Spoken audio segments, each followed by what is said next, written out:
A good Sabbath morning to you all. This is Bill Bullock coming to you live from the Biblical Lifestyle Center in Texarkana, USA. A good Sabbath morning to you. This is our time to join together, spend a little Sabbath visitation together around the Shabbat table, breaking the bread of the life of the Holy One.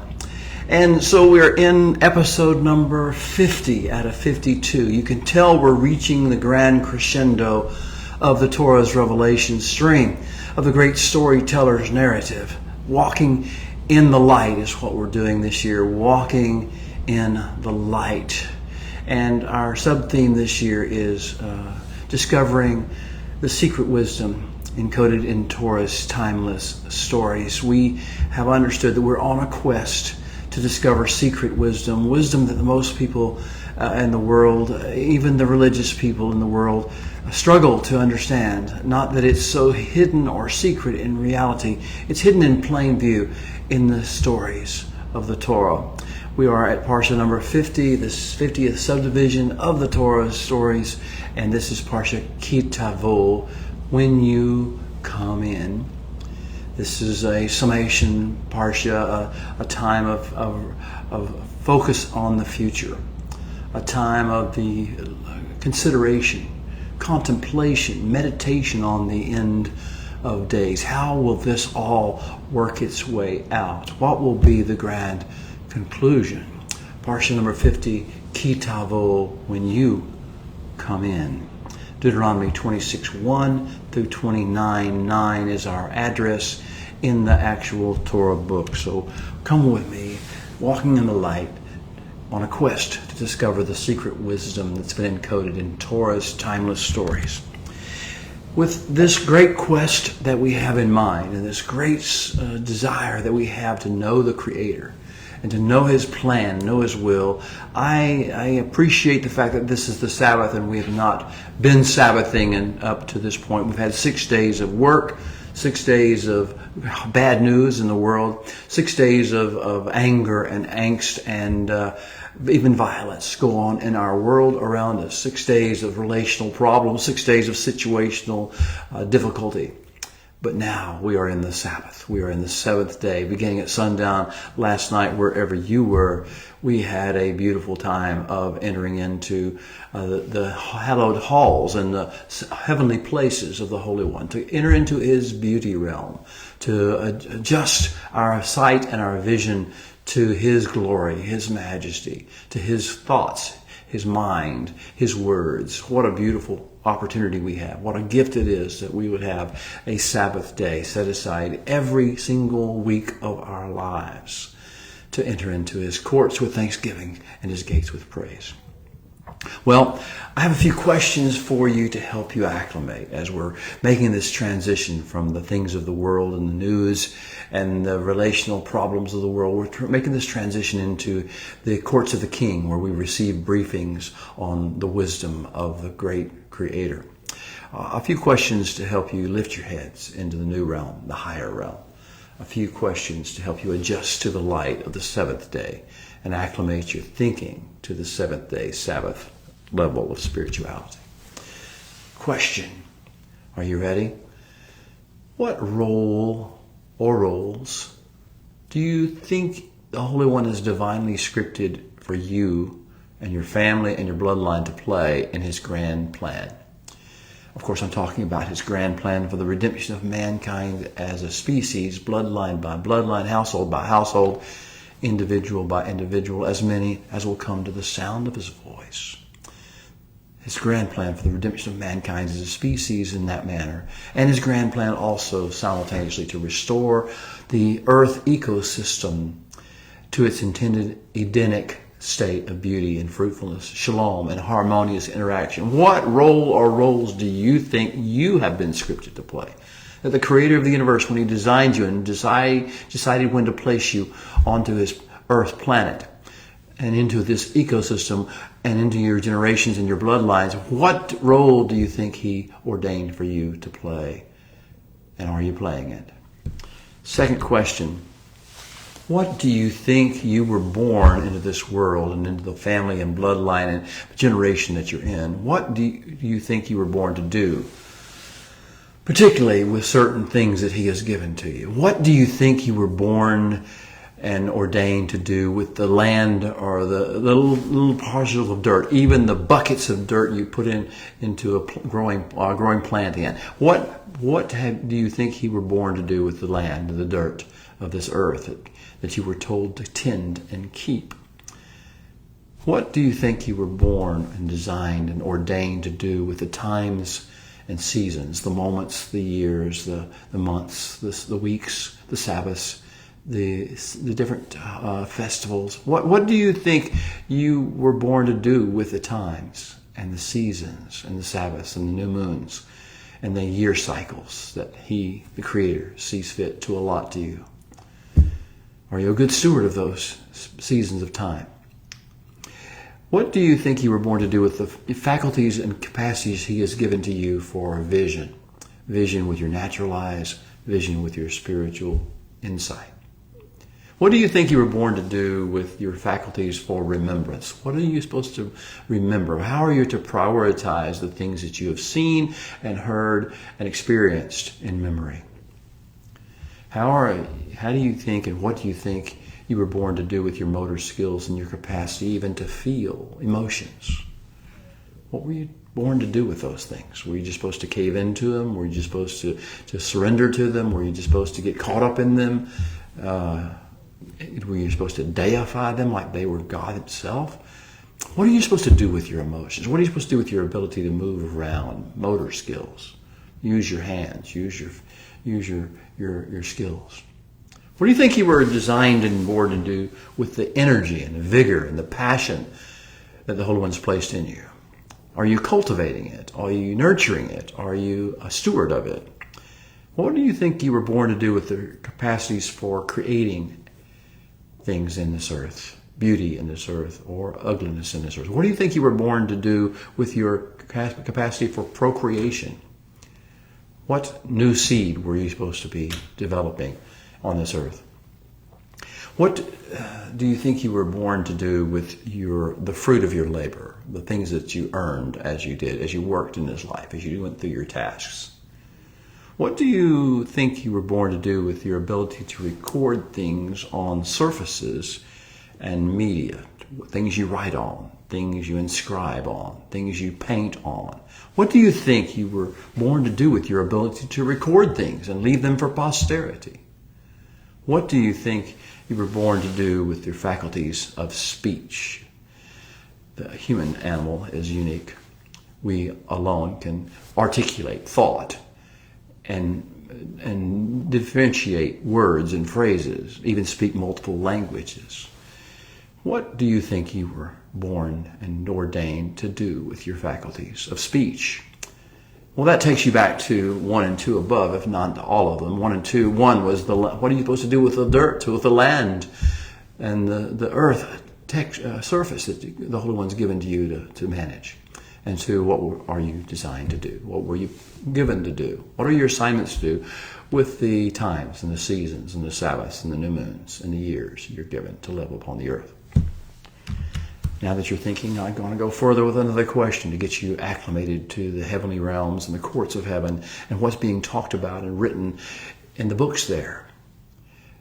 I will remind you, we are being called as witnesses for the Creator of the universe, to testify on earth of the things we see and hear and learn in the heavenly realms and the heavenly courts. So we are being called as witnesses, but when we go back to earth, when we go back into the 6-day realm of immersion, of embedding in the societies of the world, when we're called as witnesses there, on whose behalf will we testify?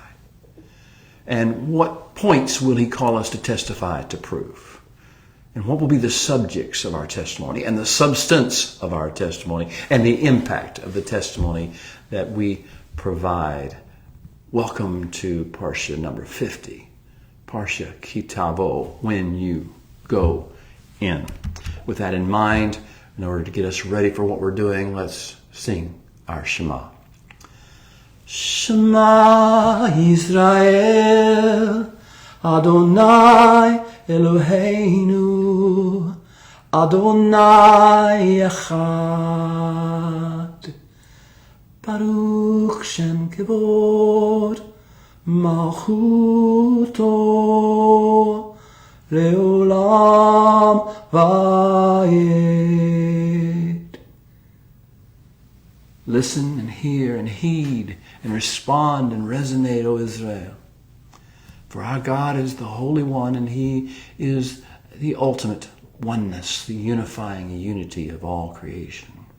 Blessed be all of His glorious attributes and His kingdom that will come forever and ever. Leolam vayed. Last week in our discussions, if we're ready to hear, last week we went into heaven's situation room, Parsha Kitetse, the Parsha just preceding what we're going to study this week.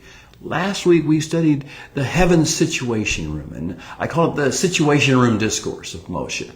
He took us into that room to give us a series of emotionally charged and potentially distracting stories. What if this happened? What would you do? How would you fix it? What if that happened? What would you do? How would you fix it? Parables, mashalim, hypotheticals, what-if stories designed to train us and to think and to let our emotions be kept under control, to stay at shalom, to stay at peace, to stay in joy, to stay in hope, to stay focused on the mission in the midst of trauma and tragedy. Well, this week we have had tragedy. This week we have seen much chaos in the workday week, in the immersion season. But now we come back and say, okay, so how do you fix it? Where do we go from here? And so we were in the situation room and learned how to handle the Holy One's situation room. Not like the world does, with emotion, with anger, with vengeance, with prejudice, with bias, with hate. We don't do that. That's not who we are. We're the Am Segilah, the special nation of the Holy One. And we're called to be the people of the more excellent way, the people who are wiser, people who are focused on the end game, not upon the immediate agitation, irritation, aggravation, and provocation going on. So we learned that there is a kingdom of heaven-scented society that we are to build, and in it we will have a kingdom of heaven-scented civic responsibility to stay steadfastly focused upon the mission and the mission objective of tikkun nefesh, the healing of the individual heart of every individual we meet, the healing of the land, of places where the trauma has taken place and the violence has occurred, the land, the healing of the creation ecosystem to bring it back into its balance and into its proper functioning state. And all of this is designed to prepare us for something far ahead of us, Messiah's reign. You see, that's what will happen ultimately in Messiah's reign. We're here to pave the way, to prepare the way for the coming of the King, and to do so His way, to introduce His ways of doing things to the world. That was last week in the Situation Room Discourse. This week we have another discourse. We have the Awakening of Joy. I call it Moshe's Ode to Joy. This is his time when he awakens simcha, which is the Hebrew word that we translate as gladness or joy or exuberance and excitement and hope for the world. Moshe will awaken simcha in our hearts this week. And he will put good news words in our mouths. Messages of peace on earth, goodwill toward men, the kingdom of heaven coming to earth as it is in heaven. This week. Parsha Tavo is going to be the way in which Moshe concludes his second great speech on the plain. As I said, the book of Deuteronomy is actually a series of speeches in Moshe's final year of his life as he is preparing the people to go across the Jordan River Valley into the land of the patriarchs. With Parsha Tavo, Moshe is going to conclude the second of all these speeches. And this was the longest of all. It started in chapter 4. Verse 1, and first chapter goes through chapter 29. So with Parsha Tavo, Moshe concludes this second great speech. And it started in chapter 4 with a bookend, and it says, "Now, O Israel," chapter 4, verse 1 and following. "Now, O Israel," Moshe said to begin this speech. "Shema," listen, carefully heed, pay attention, resonate with the statutes and the judgments that I teach you to observe, which is what he's been doing for the past 20-something chapters. "Now, O Israel, shema the statutes and the judgments that I teach you to observe, that you may," why? Why are we doing this? What's the purpose? What's the reason? "That you may live and go in and possess the land. This is the objective of the Torah. That the Holy One, the God of your fathers, is assigning to you. The land that your God, the Holy One, the God of your fathers, is assigning to you. And he continued, you are not to add to the words, to the debar, to the substance of which I charge you. Nor are you to take anything away from it. You're not to delete it or think it became obsolete at some point. In order that you may cherish and guard the instructions of the Holy One your God, with which I charge you, of course, forever. It goes on. With that, Moshe began this second speech on the plain, and today in Parsha Ki Tavo, he will end it. He will bring another section at the end, and he will say that you may live long in the land. Oh, what revelation Moshe has downloaded to us in between these two bookends. And he still has a little bit left to unload to us between the bookends. It began with the what great nation is there as part of the speech, which says, what great nation is there, the peoples of the world will say, that has the Holy One, the Creator of the universe, so close to them that he answers when they pray. What great nation is there that has such wonderful, wise laws that they live by, rules and instruction manuals that they live by. Well, that was how it started. Then the whole issue of the Shema lifestyle. Hear, O Israel, the Holy One our God, the Holy One, He is an Echad. He is the unifying unity of all things. It brings all things together into orbit around Him, unto Him. And it goes on into the fullness of all the elements of the kingdom of heaven-centered society that the Holy One has called for us, B'nai Israel, and all who are associated with us through the covenant, and in grafting into it the kingdom of heaven-centered society we are to build upon the earth. Well, to that second speech and to that discussion and discourse, Ki Tavo becomes Moshe's Hallelujah chorus. The point at the end of the discourse at which he will invite us to see beyond the disciplines he has been teaching us for the season of warfare that comes before us, and instead directs our attention far to the future, to this covenantal end game, the reason for which all of this stuff is done and made, the reason for which Torah was written, the reason for which we are on earth. The Sabbath, this Sabbath, Moshe wants all of our eyes to be focused far ahead on the great harvest of the end of days. The great harvest with which the present world, the present age, will culminate and come to an end, and the millennial reign of the Messiah upon the earth will begin. If you don't see this Parsha for what it is, for what that tells you it is, you'll think it's just another set of rules. But Ki Tavo is about getting a vision for returning to the land, yes, and rejoicing and carrying our sheaves, celebrating as captives who've returned. From its opening line, which is V'haya ki tavo el haaretz, when you come into the land, when you have come into the land. From the very opening line of this parsha, Moshe tries to reconnect us with our homeland, the land of the patriarchs. Tries to reconnect us with our calling, our covenant calling, and our identity as who we are as the Am Segulav, the special treasured people, snow globe people, as it were, of the Holy One, as His Mamlachet Kohanim, as His kingdom of priests and royal ambassadors to the rest of the nations in the world, and as His Goy Kadosh, His nation that demonstrates and exudes and emanates His Kedusha energy, the energy that fuels heaven, released, loosed on the earth. One day soon, you see, the holy temple with the Holy One is going to build. Messiah will actually build according to the Torah. Will stand again in the midst of Jerusalem. One day soon we will all come rejoicing, bringing in our sheaves at the time of the great harvest. So the overriding theme of this concluding section of the second speech of Moshe on the plain is looking forward. What do you see? Do you see the ultimate ingathering of pilgrims and prodigals at the latter days? Or are you just caught up in the negativity and the angst and the climate fear of the nations? Psalm 126 says that when the Holy One turned back the captivity of Zion, we were like those who dream. Our mouth was filled with laughter. Ha ha. and our tongue with singing. And then they said among the nations, the Holy One has done great things for them. And the Holy One has done great things for us. And we are glad. That's our vision. That's our song. That's our testimony. With that, let's do our call to worship the Baraku. Sing with me if you know it. Otherwise, listen and let the Hebrew waft over you and touch your spirit and awaken your neshama, your God-breathed spirit within you. Baruch Adonai Hamvorak. Baruch Adonai Hamvorak Leolam Vaed.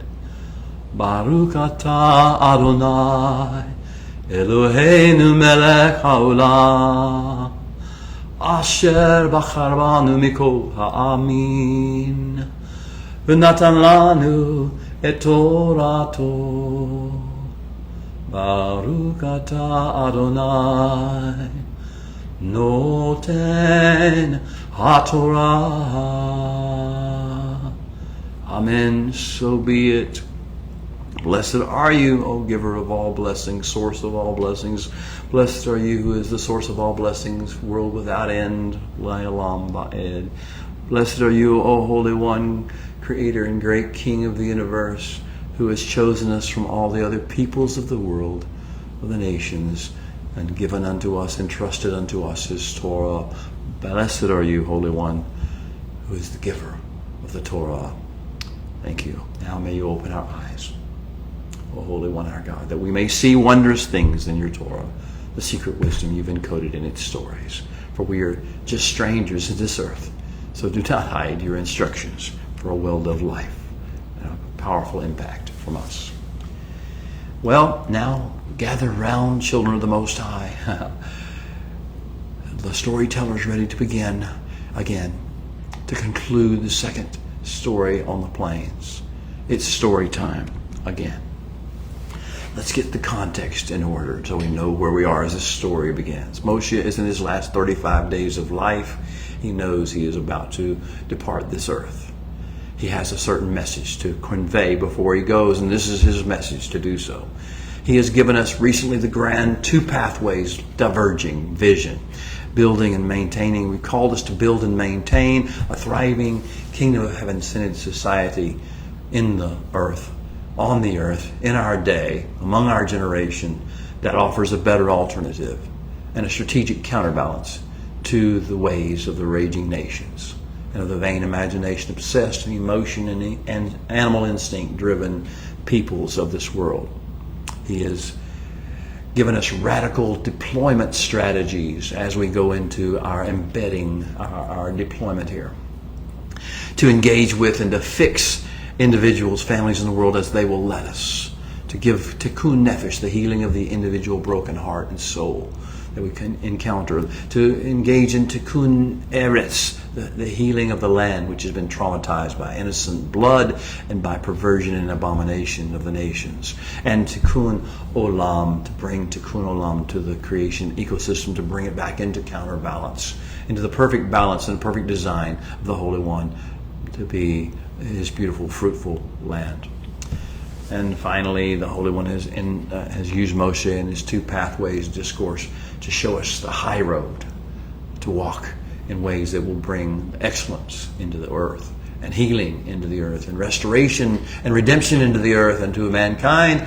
And he's also shown us, in contrast, the low road that men will try to get us to take, that men know no better than to walk, that men in the nations, the raging nations, always seem to favor and follow in their folly and in their vanity.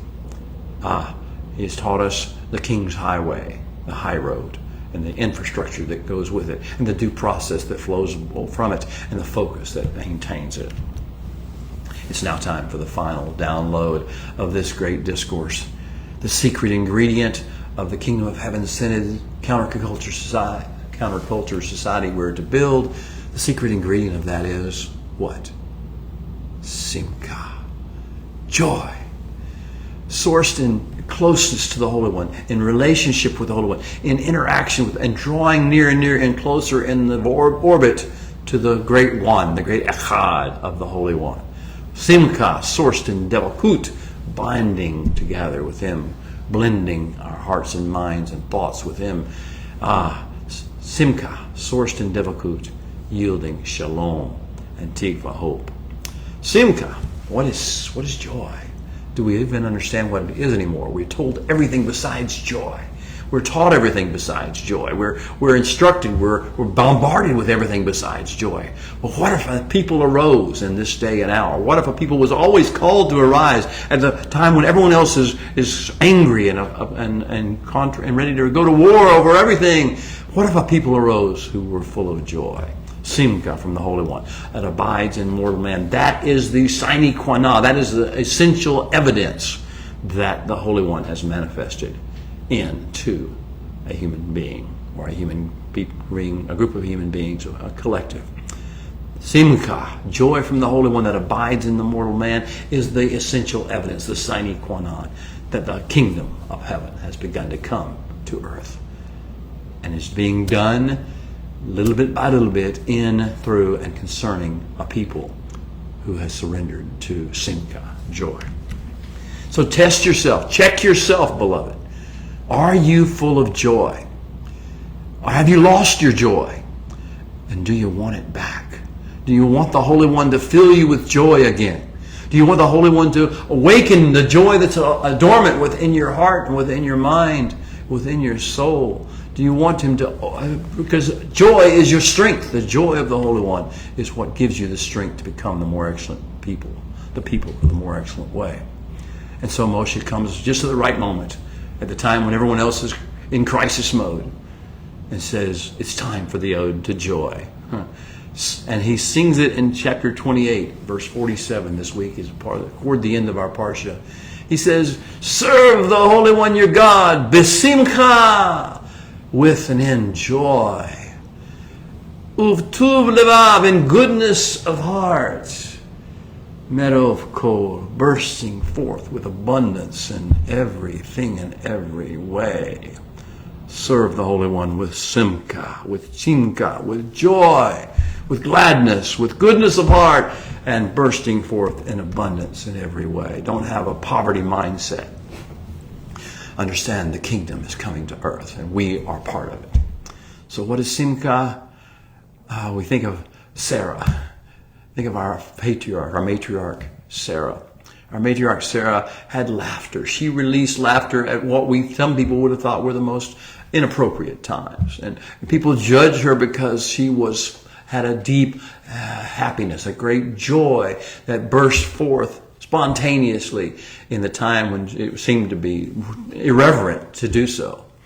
Infectious joy was what Sarah had. That's what we draw off of our matriarch of our faith.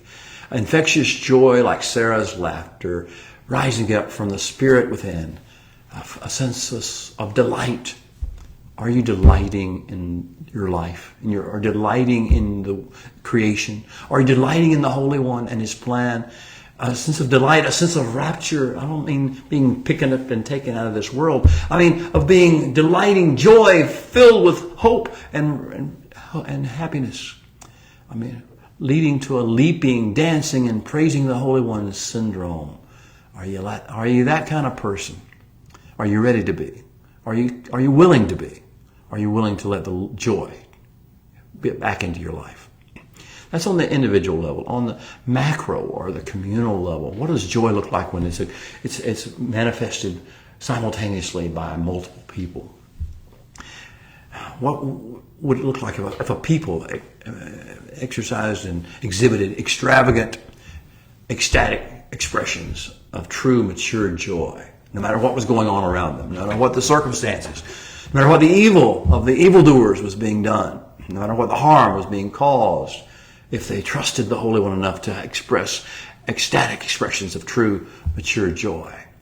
Wedding-like banquets, captives being rescued, and festivals celebrating that fact. Prodigals returning home at last, and feasts being thrown in their honor and for their welcoming home. Harvest ingathering celebrations with dancing and music and celebration that just infects everybody.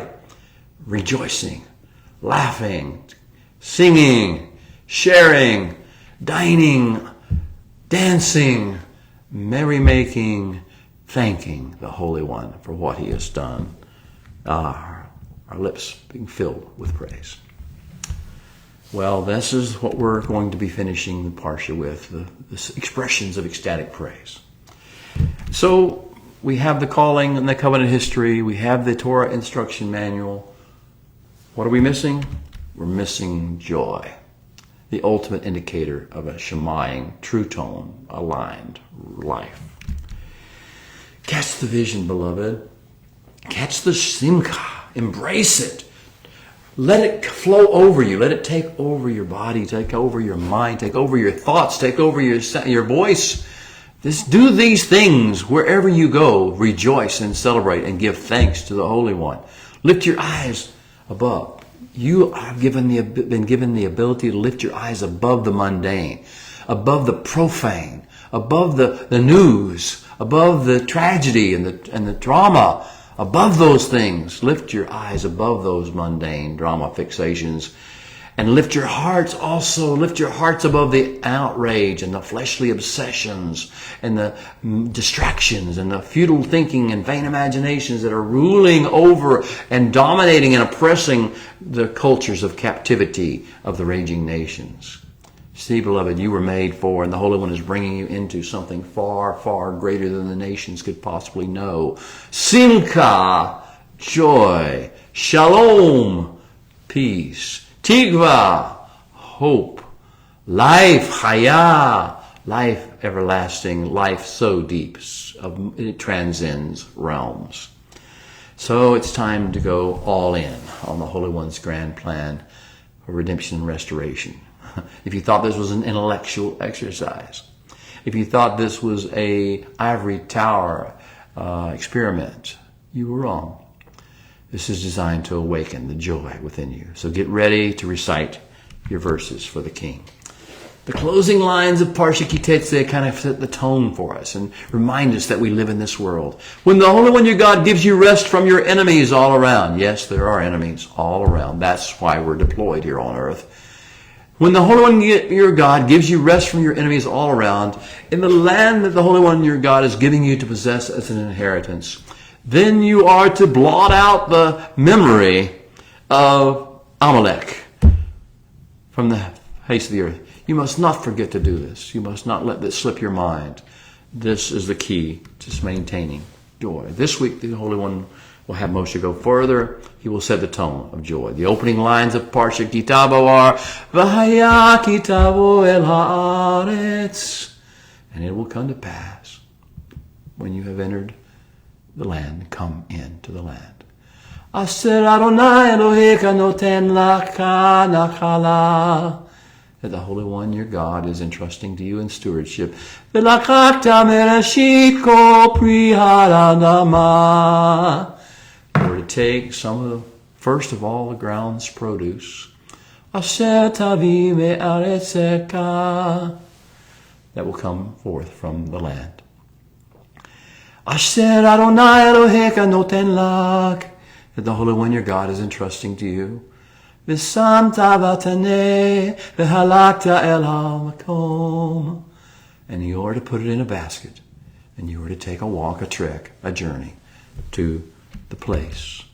V'samta v'taneh. Take it and put it to the place that the Holy One, your God, has chosen to make his countenance, his face, his presence, his name reside and abide there. And you are to go to the one who is the priest, the ambassador of heaven, the head ambassador of heaven in those days. And you are to say to him, Higati hayom le'Adonai Eloheka. I'm telling my story today for the Holy One, your God. I am testifying. Kibati el ha'aretz, that I have come to the land. Asher nishba Adonai l'avotenu letat lanu. That the Holy One swore to our fathers to give to us. And then that's how it begins. The Holy One has Moshe put words of heaven into our mouths on earth. The words are like a liturgy. He's going to give us certain things we're supposed to say, and our children are supposed to say, and our grandchildren and our children's children's children are supposed to say, world without end, every harvest season when we celebrate with the first fruits And we do indeed do that no matter what the circumstances. So we first get a liturgy script for bringing the first fruits from wherever we are to the city of Jerusalem, to the place where the Holy One is ordained to place his name, and present them to him there. The first aliyah, chapter 26 of Deuteronomy, verses 1 to 11, is the liturgy, is the statement of the words he wants to put in our mouths, words of joy and simcha and hope that he wants us to express, that override whatever else is happening in the world. The second aliyah is chapter 26, verses 12 through 15. That's the liturgy, similar liturgy that goes whenever we bring our tithes, the tithes of our produce. When we have the land, we're in the land, and harvest time comes, and we see the great fruitfulness of the land and the fruits of our labors in it, and we bring forth the 10% of the wheat and the barley and the grain and the fruits that come off of the land. And we come rejoicing, bringing in our sheaves, hallelujah, unto that, the liturgy that we're to speak. There are certain words that come out of heaven, that come through the voice of Moshe and the writing off the pen or the stylus of Moshe on the scroll, and that we are supposed to repeat word for word, item for item. The third section or aliyah of this parsha will be chapter 26, verses 16 through 19.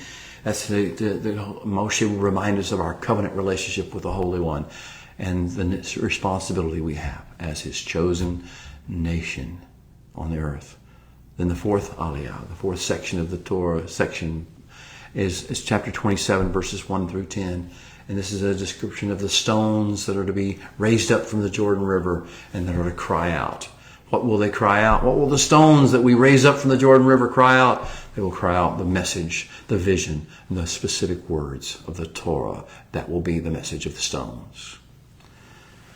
The fifth aliyah, the fifth section of the Torah portion, is chapter 27, verse 11 through chapter 28, verse 6.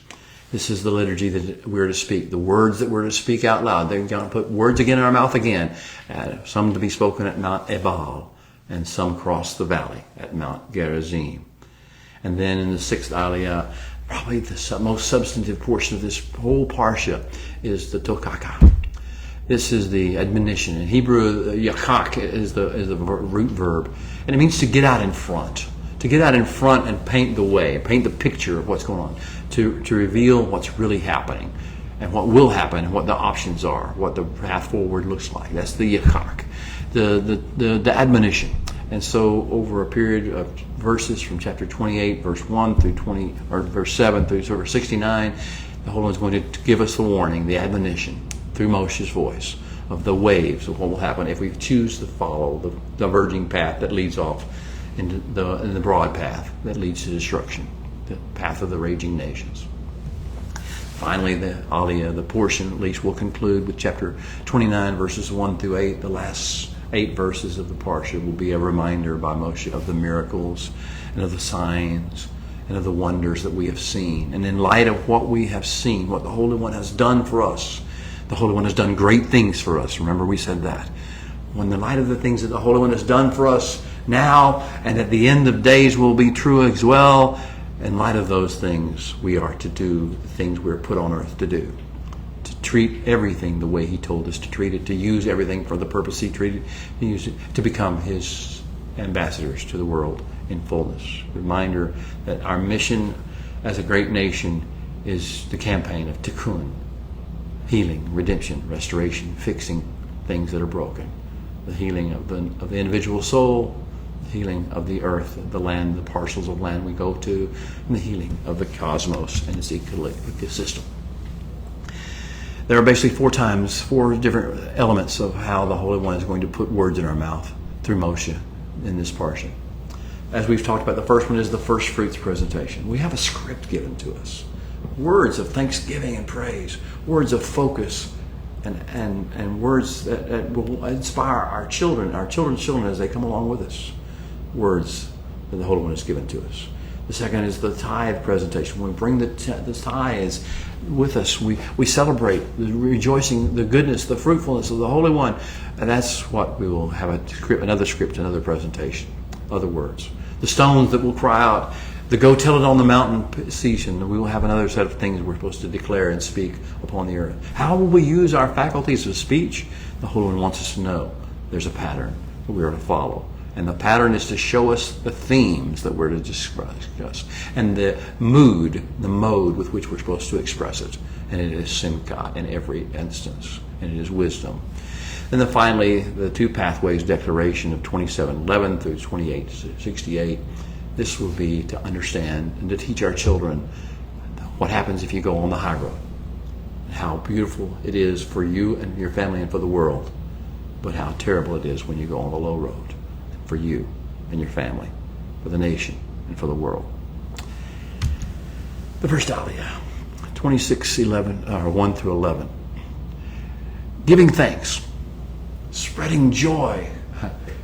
The liturgy script for the presentation of the first fruits.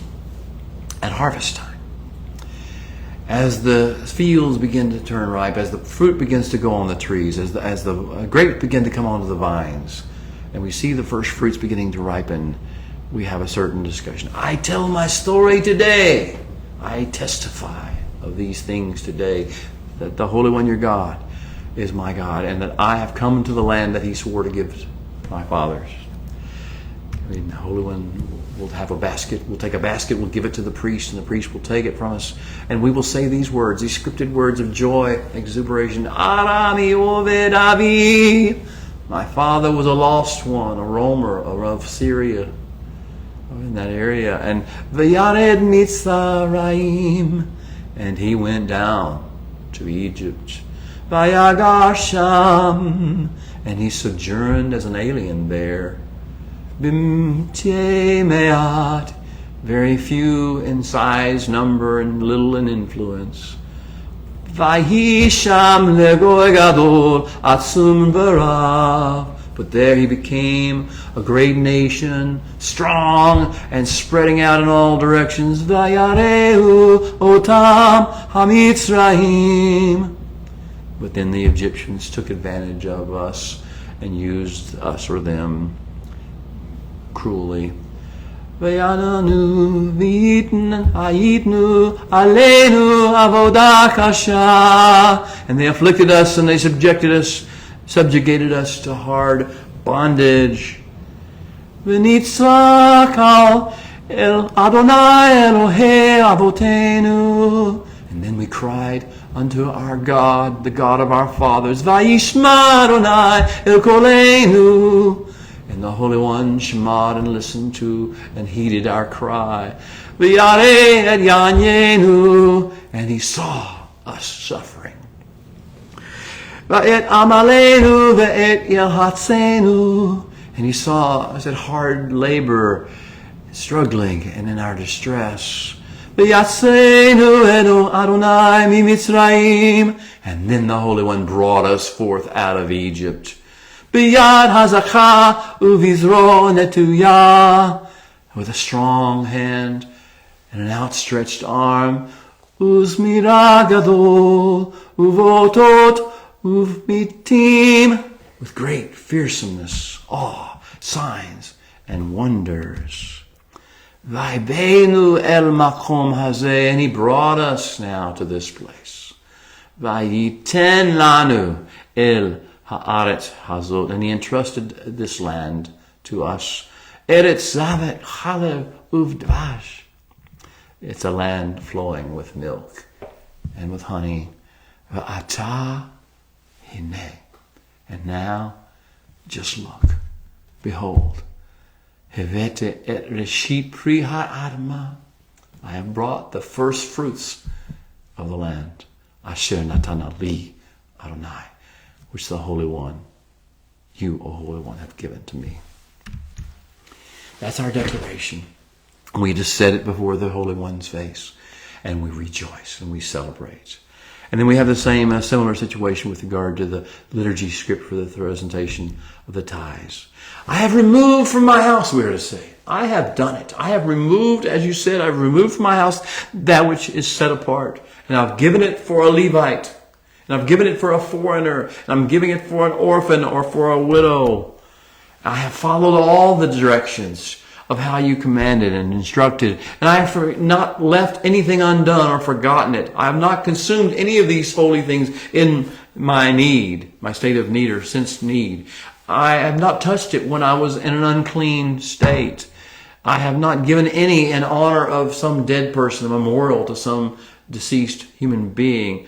But the Holy One, all he has said is what I have done as per his instruction. What a joyful declaration. And it will come to pass, the Holy One will tell us through Moshe, it will come to pass as and when and as and to the extent you Shema, all the Holy One teaches you and are diligent to build all the things the Holy One told you and joined you to do today. The Holy One will set you up high, far above the nations and the ethnicities and the peoples and the cultures of the earth that you know. And the blessings will overtake you. But if you do not, but if you choose not to do what the Holy One has told you to do, but if you choose the low road, but if you lo shema, the voice of the Holy One, and you lo shema and lo asai, don't keep and treasure and cherish and guard and don't build up as an artisan builds from a blueprint a great functional building or a beautiful building. If you don't do those things with the mitzvot that I'm giving you, Moshe says, then let me show you what will happen to you. And Moshe then lays out in the Tokaka, he lays out 7 basic waves of what will happen. And each time there's a way to come back. And I want to just, as we think about the Tokaka and why he included that in this Ode to Joy. Because in each time he reaches a conclusion of one of these 7 waves, it's like there's an invitation to come back. And his next line is, but if you still do not. In other words, there was a chance. There was an offer. If you think about how, I'm using an illustration here. If you think about how GPS works. I use GPS a lot because I travel a lot in my business and in my teachings. So I use GPS a lot as I'm driving.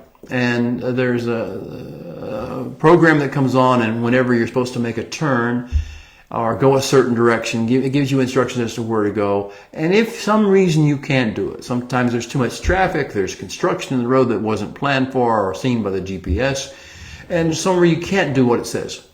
It doesn't say, well, hell's your next stop. The GPS doesn't say, you idiot, well, there's no hope for you now. No, the GPS says, in 100 yards, make a U-turn. Do you understand the illustration? Do you understand that's the message of the Torah? That's the message of the Tochacha. That's the message of all these. But if you still don't, in other words, it'll keep coming to you. I've had that situation where I couldn't make the left turn, or didn't want to make the U-turn, I should say. And therefore, I went another 100 yards or 200 yards. And the next thing I heard, the GPS was shouting at me, calmly, saying, in 100 yards, make a U-turn. And it gives you the street to make the U-turn on. And this is the way the Holy One's Tokaka works. It is to admonish you and get out in front of things that admonish you that if you're on the wrong path, if you're going down the broad path that leads to destruction, if you've chosen the way of the raging nations rather than the way of the king and the king's highway and the more excellent way, if you've chosen that, there's going to be 6 at least different ways, times in which you're going to be encouraged to turn around and come back and make teshuvah. Teshuvah is going back to the route. It's not condemning the sin, the mistake, or the wrong turn. Teshuvah is coming back to the King, back to the Speaker, to the Holy One Himself, and to His way, His pathway, His Torah Dedek, His way. Well, beloved, that's our summary, at least, of Parsha Tavo. I hope you've enjoyed our time together. I hope that what you're sensing is the Holy One is trying to awaken joy in you.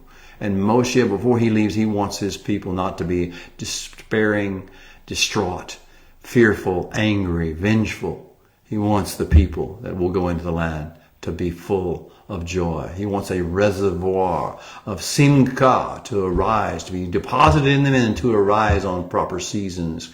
And it's only through regular expressions of joy that we keep that reservoir full. It replaces itself. When we exhaust it, when we speak the joy, we say the testimonies, Like, for instance, on the first fruits tithe, you probably recognized it if you've been around a Seder, a Passover Seder. We said those words. My father was a wandering Aramean, and we go on into the rest of the parsha, rest of the discussion. So today, before we leave this time together, let me ask you one more time. How's your joy? I know things have happened. I know sadness is everywhere around you. Anger, offense. I know tragedy has struck all around you. I know there's been an assassination this week, a very public one. I know people have raw emotions and are hurting. I know people want vengeance. That's a natural, fleshly, worldly way of thinking about things. But there is something better for us. If we stay focused on the mission, if we stay focused on the end game, if we stay focused on the calling, if we stay focused on the covenant, we stay focused on shemaing the voice of the Holy One and shemaring and assigning his ways, there is great joy, great peace, great hope, great joy. It's time for me to leave you now. I hope you enjoy your times together discussing Parsha Tavo in your small groups or alone by yourself. I'll see you next week. Shabbat Shalom.